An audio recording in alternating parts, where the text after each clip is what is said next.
talaga, it's maging positive lang kayo, right? No? So, huwag niyo silang intindihin. Basta kayo, kung ano yung ginagawa niyo na alam niyong tama at alam niyong gustong-gusto niyo yan, gawin niyo, right?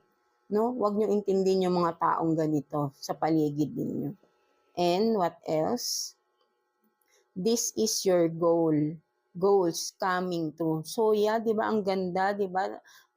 Taurus, no, 'di ba? So for some of you, no, Taurus, no. So kumbaga malapit na no? Malapit niyo nang makamit, no, yung mga goals in life ninyo, no. So sabi ko nga ay ituloy-tuloy niyo lang, no. Huwag niyong intindihin yung mga tao sa paligid ninyo na kung ano-anong mga ginagawa para lang mapabagsak kayo, no? So, stay positive lang kayo at maniwala lang kayo sa sarili nyo because you are this, no? You are so very talented, no, mga Taurus. At ayan yung